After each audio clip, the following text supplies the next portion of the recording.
Though I've always felt very close to my uncle, I've never known much about him. He disappeared when I was around 17 years old.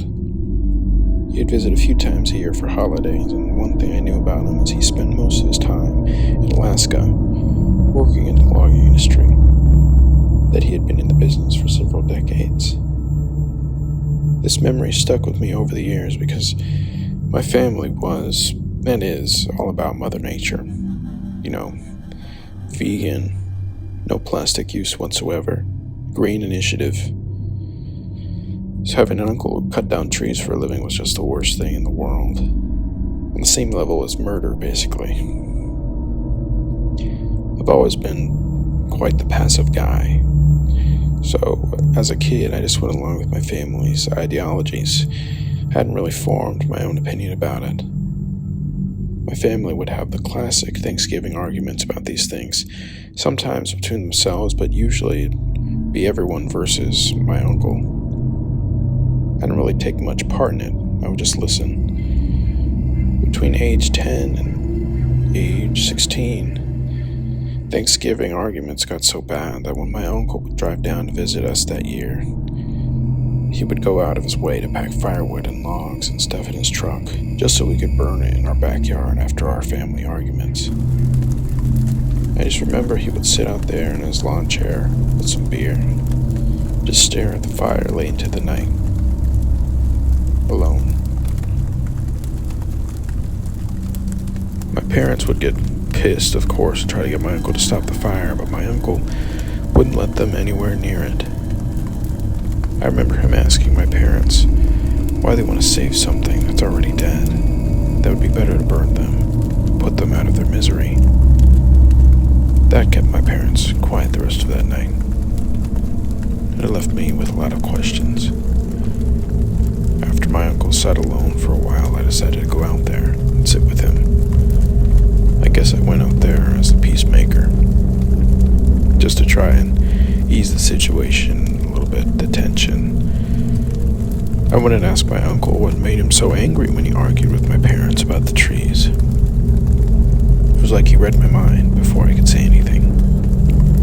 He said that he agreed with my parents, that he actually hated cutting down trees. He hated the fact that he had to defend the lumber industry.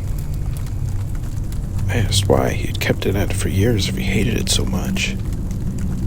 Bluntly, he told me there was a cancer, a tree cancer, that could be passed from tree to human, their results being something close to barbaric. In the cluster of woods his lumber company was chopping down, a cancer had grown. According to my uncle, if this tree cancer got into your bloodstream, some ways being a deep splinter or wood material making contact with an open wound, the cancer would cause this unnatural growth of a tree from within the human being affected, but at a rapid pace. Where trees rooted in the ground grow in the next couple decades, the trees rooted inside of a person would grow in the next couple days.